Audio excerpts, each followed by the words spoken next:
गुजर गए, टूट गए, फूट गए, नुकसान हो गया, क्या उससे वो वापस आएगा? जमीनों का पैसा मिल जाए इनको, डबल ट्रबल जितना देना है उन्होंने उतना मिलेगा, लोग अपना रोज गुजार चलाएंगे। अभी हम पहुंचे हैं जिला रामबन के धर्मकुंड इलाके में।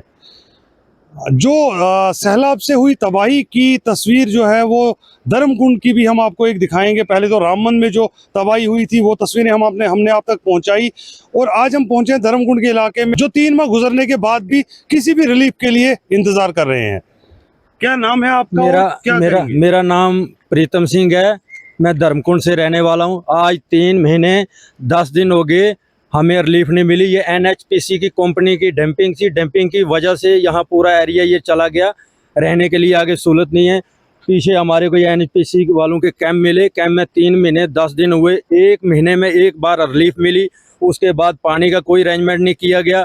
एसडीएम साहब घूल के वो आए मौके पे, उन्होंने पानी के बारे में कहा तो पानी हमें मिल रहा आज तक भी है। बीच में पानी तीसरे चौथे दिन देते हैं। एक दूसरे नंबर हम रामबन गए डीसी साहब के पास, उन्होंने बोला कि कोई टेंशन नहीं, आपको जो रिलीफ है आपको मिलेगी, पैसा नहीं है। फिर पैसे की वजह से होने से बाद पटवारी साहब को बोला कि हमारी फाइल कहाँ है। फाइल ढूंढते 10 दिन लगा दिए। फिर पटवारी साहब आज और कल हमें दिखाता है, उस वजह से हमें 1 महीना दौड़ दौड़ के टांगे भी टूट गई। फिर हम डीसी साहब के पास गए, उसने एडिशनल डीसी को लिखा ये लेटर के 2 दिन में हमें इंक्वायरी चाहिए कि क्या वजह है, इन 12 बंदों को पेमेंट क्यों नहीं मिली।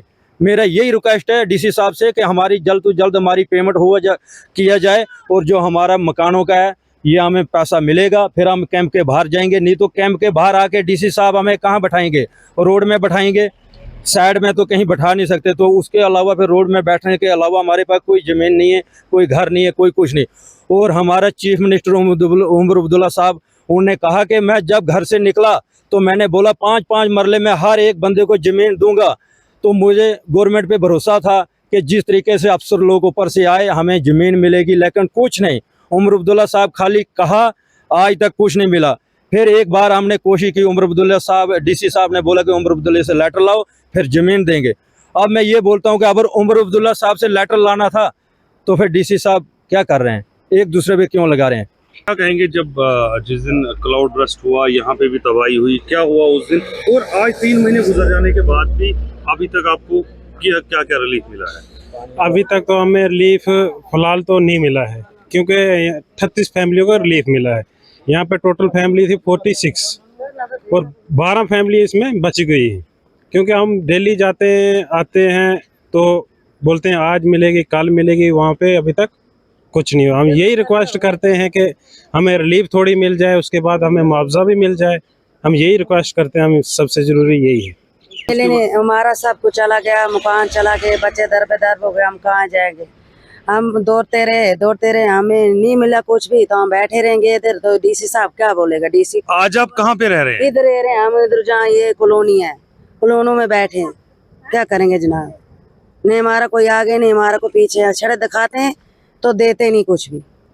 क्या अपील होगी आपकी हुकूमत या एलजी इंतजामिया या सीएम? हमें ये चाहिए, हमें जमीनें दे दो, तो जो हमारे भर्ती है वो भी दे दो, तो जो हमारा कुछ ये लगा है मकानों पर ये तो दे दो जनाब।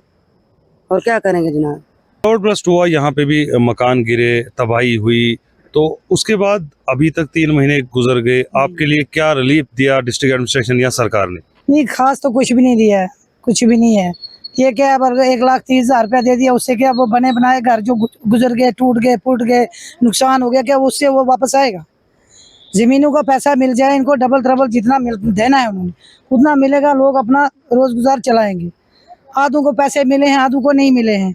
वो बेचारे 5-5, 8-8 बच्चे लेके कहाँ जाएंगे? ऊपर से कॉलोनियाँ दी है, काल बोलेंगे कॉलोनियों से हट जाओ, कहाँ जाएंगे? इतनी 38 फैमिली कहाँ जाएगी कॉलोनी से बाहर? रोड में तो गवर्नमेंट इनको नहीं बिठाएगी। ऊपर से इतनी गर्मी है, गर्मी में मारने थोड़ी है बच्चे जो रोड में बिठाएंगे। कॉलोनियों में बिठाएं, उधर भी अंदर जैसे वो मुर्गा फ्राई होता है, तंदूरी बनता है, वैसे बन रहे हैं ना। वहाँ लाइट टिक दिया, लाइट रहती ही नहीं है।